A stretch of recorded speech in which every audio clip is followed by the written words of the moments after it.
और देखिए आज सुबह 6:30 बजे ट्रंप ने अमेरिका को संबोधित किया। इस संबोधन में राष्ट्रपति ट्रंप ने ईरान के खिलाफ जीत का ऐलान किया था। उन्होंने अमेरिकी सेना की सबसे ताकतवर और उसको महान बताया और दावा किया कि ईरान में सत्ता परिवर्तन हो चुका है। ईरान के सभी बड़े नेता मारे जा चुके हैं। ईरान की सेना हमारे कंट्रोल में है।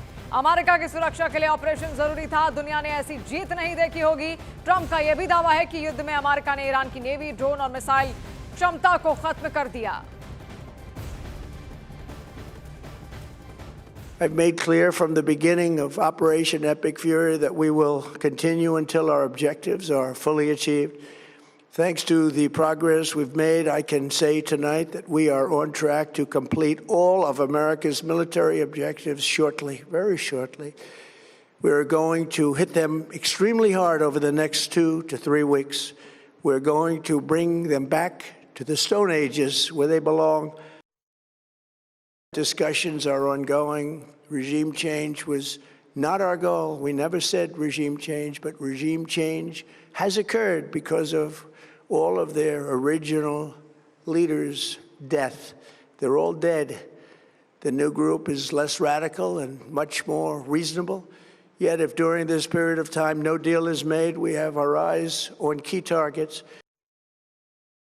Our enemies are losing in America, as it has been for 5 years under my presidency, is winning, and now winning bigger than ever before. Before discussing this current situation, I also want to thank our troops for the masterful job they did. और देखिए Saudi अरब में Iran का एक बड़ा drone attack भी यहां पर सामने आया है। इस बीच सऊदी अरब में यूएस बेस को टारगेट किया गया। और देखिए इसी के साथ सवाल अब लगातार जिस तरीके से संबोधन यहां पर ट्रंप की ओर से दिया गया है, अरब नेशंस भी अब उस पर क्या वाकई उसी तरीके से भरोसा करेंगे या फिर नहीं, क्योंकि उनके लिए ही अब उसको स्ट्रेट ऑफ हॉर्मुज के आसपास या ईरान को घेर कर रखना एक मजबूरी यहां पर बन गई है। तो ट्रंप आकर देखिए कैसे यहां पर फंसे। नेटो पर ट्रंप ने एक तरीके से चुप्पी यहां पर साध कर रखी। नेटो देश ने उनका साथ यहां पर बिल्कुल भी नहीं दिया। इसके अलावा भी और कई ऐसे सवाल हैं जो लगातार ट्रंप के जहन में भी यहां पर है, क्योंकि नेटो से दूरी, इसके अलावा भी जिन जिन देशों से, अरब नेशन से भी उनने हेल्प मांगी, वो भी सामने नहीं आए। ईरान जंग में बंधक बन गए ट्रंप। ईरान ने फैलाई जंग, फंस गए ट्रंप। फरवरी के आखिर में यूएस इजराइल ने ईरान पर अटैक किया। सुप्रीम लीडर तक को मार दिया गया। न्यूक्लियर साइट पर हमले हुए। लेकिन ट्रंप का मकसद अभी तक अधूरा है। ट्रंप ईरान में रिजीम नहीं बदल पाए, हॉर्मुज को खुलवा नहीं पाए। यहां तक उनके ईरान में न्यूक्लियर ठिकानों को तबाह करने के दावे पर भी सस्पेंस हैं। क्या ईरान के पास कोई ऐसी गुप्त रणनीति है जिसके सामने अमेरिका की ताकत भी बेअसर हो रही है? क्या ईरान इस जंग को सीधे लड़ने की बजाय फैलाने यानी डिफ्यूज करके लड़ रहा है? क्या स्ट्रेट ऑफ हॉर्मुज को ईरान ने अपना सबसे बड़ा आर्थिक हथियार बना लिया है? क्या हिजबुल्लाह, हूथी, इराकी मिलिशिया और सीरिया में बचे हुए विद्रोहियों के जरिए ईरान ने एक साथ कई मोर्चे खोल दिए हैं? और सबसे बड़ा सवाल, क्या हार न मानने की रणनीति के जरिए ईरान अमेरिका को एक लंबी, महंगी और राजनीतिक रूप से नुकसानदायक जंग में फंसा दिया है?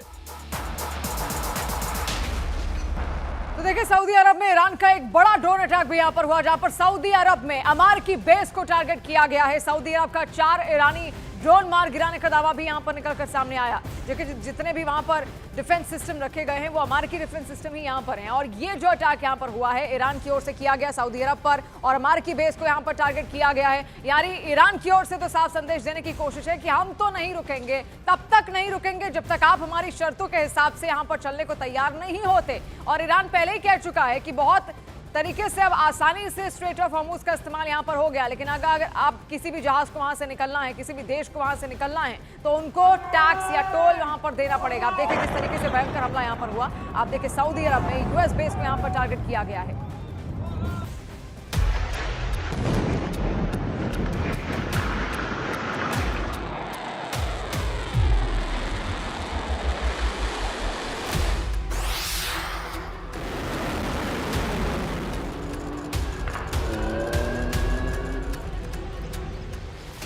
USS Abraham Lincoln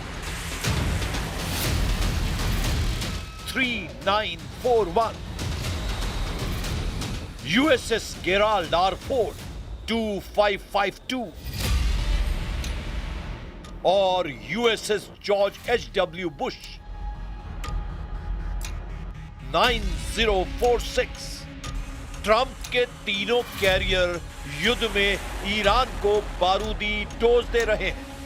इजराइल ने भी ईरान पर मिसाइलों और जंगी जेटों से भयानक हमले कर रखे हैं, लेकिन ईरान जब जवाब दे रहा है तो सुपर पावर और इजराइल की हालत खराब हो रही है, क्योंकि ईरान सटीक मार मार रहा है।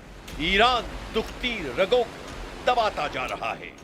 ईरान उन कमजोर कड़ियों को तोड़ रहा है जिनसे युद्ध का रिजल्ट उसके हक में होता दिखने लगा है। खाड़ी में अमेरिका के सैन्य अड्डों को ईरान ने कब्रिस्तान बना डाला है। खाड़ी देशों में अमेरिका को मदद पहुंचा रहे देशों को ईरान जमकर पीट रहा है। ईरान के टारगेट पर अब अमेरिका की वो कंपनियां हैं जिनकी दौलत से ये युद्ध चल रहा है। ईरान के रेवोल्यूशनरी लड़ाकों ने ट्रंप को फाइनेंस करने के आरोप लगाकर 18 मल्टीनेशनल कंपनियों की बुनियाद हिलाने की धमकी दे डाली है। Cisco, HP, Intel, Oracle, Microsoft, Apple, Google, Meta, IBM, Dell, Palantir, Nvidia, JP Morgan, Tesla, General Electric, Spire Solutions, G42 और बोइंग इनमें शामिल हैं। ईरान ने हाईटेक युद्ध शुरू कर दिया है। बारूदी हथियारों के साथ साइबर वॉर में अब इजराइल अमेरिका को ईरान की डिजिटल आर्मी से लोहा लेना पड़ेगा। लेकिन ट्रंप ने युद्ध के सबसे भयानक दौर में नेतन्याहू को झकझोर देने वाला झटका दिया है। ट्रंप ने ऐलान किया है वो ईरान युद्ध से 3 हफ्तों के अंदर बाहर निकल लेंगे। इसके बाद जंग की जिन्हें जरूरत है वो देश ईरान से निपटे। I've made clear from the beginning of Operation Epic Fury that we will continue until our objectives are fully achieved. Thanks to the progress we've made, I can say tonight that we are on track to complete all of America's military objectives shortly, very shortly. We are going to hit them extremely hard over the next 2 to 3 weeks. We're going to bring them back to the Stone Ages where they belong. Iran युद्ध का control Trump के हाथ से फिसलने लगा है, इतनी तेजी से कि वो खुद अपनी कही बातों पर टिक नहीं पा रहे हैं। जो दावे उन्होंने किए हैं वो सब बेमानी होते जा रहे हैं। युद्ध की शुरुआत में ही ट्रंप ने दावा किया था कि 3 से 4 हफ्तों में वो ईरान में तख्ता पलट कर देंगे। ट्रंप ने दावा किया था कि अमेरिका ईरान के सभी हथियारों को बर्बाद कर डालेगा, लेकिन युद्ध दूसरे महीने में है, पहले से कहीं ज्यादा विस्फोटक है। भीषण युद्ध के बीच ईरान ने बैलिस्टिक मिसाइलों के प्रोडक्शन और इन्वेस्टमेंट को तेज रफ्तार दी है। ईरान ने एतमाद मिसाइलों का सफल ट्रायल किया है। एतमाद मिसाइलों को डिफेंस सिस्टम को चकमा देकर सटीक हमलों के लिए जाना जाता है। एतमाद मिसाइलें डिफेंस सिस्टम के 3 इंटरसेप्ट्स चकमा देकर सटीक हमला करती हैं। ईरान ने स्ट्रेटेजिक जगहों पर बैलिस्टिक मिसाइलों का प्रोडक्शन और उन्हें अपग्रेड करना शुरू किया है। IRGC के एरोस्पेस ऑपरेशन के फुटेज से एतमाद मिसाइलों की जानकारी मिली है। मतलब यह है कि ईरान के मिसाइल गोदाम खाली नहीं हुए हैं। ईरान में इस्लामिक कट्टर सरकार बरकरार है। ईरान के नए सुप्रीम लीडर मुस्तफा खामनेई युद्ध में जीत की गारंटी दे रहे हैं। रेवोल्यूशनरी रॉकेट फोर्स ने दावा किया है कि 12 घंटों के भीतर 100 बड़ी मिसाइलों, 500 से ज्यादा अटैक ड्रोन और 200 से ज्यादा रॉकेट से दुश्मनों को दहलाया गया है, जिसमें बहरीन में यूएस सेना के बेस और कुवैत में अल अदीरी बेस पर यूएस हेलीकॉप्टर यूनिट को ड्रोन बमों से उड़ा दिया गया है। ईरान ने सबसे ज्यादा तबाही इजराइल में मचा रखी है, जहां उसे हिजबुल्ला और हुती से पूरा समर्थन मिल रहा है। युद्ध में साथ दे रहे हिजबुल्ला चीफ नईम कासिम की ईरान के सुप्रीम लीडर मुस्तफा खामनेई ने जमकर तारीफ की है, क्योंकि हिजबुल्ला लड़ाकों ने गजब इजराइल के हथियार गोदाम को रॉकेट के हमलों से जला डाला है। ईरान के तूफानी हमलों के बाद इजराइल युद्ध में नए अलायंस की कोशिशें तेज कर रहा है। पीएम नेतन्याहू ने पहले ही बता रखा है कि वो अमेरिका के साथ ईरान के उन दुश्मनों का गठबंधन बनाएगा जो युद्ध में शामिल होने के लिए तैयार है। לא רק שחיזקנו את הברית עם ארצות הברית, אנחנו גם יוצרים בריתות חדשות עם מדינות חשובות באזור נגד האיום האיראני המשותף, ואני מקווה שבקרוב, אזרחי ישראל, אני אוכל לספר לכם יותר על הבריתות החשובות האלה. ईरान को अमेरिका इजराइल ने मिलकर युद्ध में उलझाया, फिर खाड़ी देशों ने ईरान के खिलाफ मोर्चा खोला। इतने पर भी जब ट्रंप को जीत का भरोसा नहीं हुआ तो उन्होंने नेटो फोर्स को ईरान युद्ध में आने के लिए उकसाया। यूरोप के देशों को भी अमेरिका ने दोस्ती का हवाला दिया, लेकिन यूरोप के देश खुद को इस आग में झोंकने को तैयार नहीं। ब्रिटेन जैसे अमेरिका के कट्टर समर्थक देश ने भी ट्रंप को मायूस कर दिया है। The conflict in the Middle East has now entered a second month. And while we're working at pace for de-escalation and peace, it is now clear that the impact of this war will affect the future of our country. So today I want to reassure the British people that no matter how fierce this storm, we are well placed to weather it, and that we have a long-term plan to emerge from it a stronger and more secure nation. Trump NATO पर भड़के हुए हैं। Trump Europe से नाराज है, लेकिन वो NATO summit में शामिल हुए हैं। उन्होंने आर्टिकल 5 पर कमिटमेंट भी कर दिया है। With it, that's why I'm here. If I didn't stand with it, I wouldn't be here.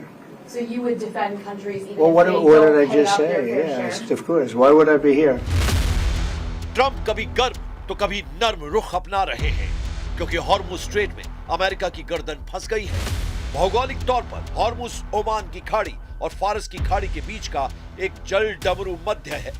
यह रास्ता काफी संकरा और उथला है, जहां पानी के नीचे तक जाकर ऑपरेशन करना मुमकिन नहीं है। हॉर्मुज का भूगोल ईरान के पक्ष में है। यहां पर अगर अमेरिकी सैनिक उतरते हैं तो उन्हें युद्ध लड़ना होगा, जो काफी मुश्किल है। इसमें हताहत होने की संभावनाएं ज्यादा हैं। रास्ते के संकरा होने से यहां युद्धपोत ले जाना मुश्किल है। एक मामूली ड्रोन भी युद्धपोत को तबाह कर सकता है। इससे अमेरिका की पूरी दुनिया में किरकिरी होगी। अमेरिकी सैनिकों के लिए लैंड करना मुश्किल है। जैसे ही सैनिक लैंड करेंगे, वैसे ही मारे जा सकते हैं। अगर ऐसा हुआ तो ऑपरेशन की शुरुआत में ही अमेरिका की भद पिट सकती है।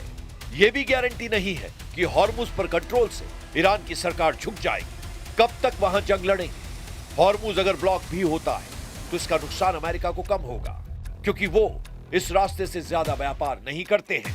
हॉर्मुज में मिलिट्री ऑपरेशन से दूर रहने की वार्निंग ट्रंप को किसी और ने नहीं, जनरल डैन कैन ने दी है। जनरल डैन कैन अमेरिका के सुरक्षा सलाहकार हैं। उनकी post joint chief of staff की है। General Dan can 4 star general है। न्यूयॉर्क टाइम्स के मुताबिक जनरल केन ने ट्रंप को समझाया कि यहां ताकत से कब्जा नहीं किया जा सकता है। ईरान ने हॉर्मुज में जबरदस्त वॉर प्लान बना रखा है।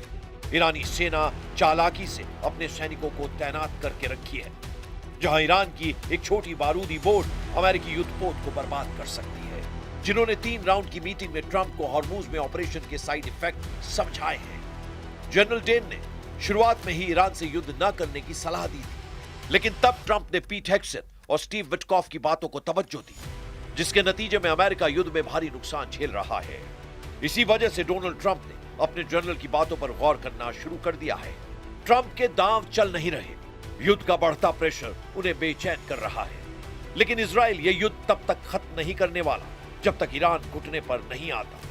नेतन्याहू ने युद्ध से अमेरिका के जाने के बाद की तैयारी शुरू कर दी है। ट्रंप के लिए अब ईरान युद्ध आगे कुआं पीछे खाई जैसा साबित हो सकता है, क्योंकि रूस ने खाड़ी युद्ध में दखल दे दिया है। पुतिन ने ट्रंप पर एटमी युद्ध भड़काने के आरोप लगाए हैं। इस आरोप को अमेरिका नजरअंदाज नहीं कर सकता। वजह रूस अमेरिका की जानी दुश्मनी है।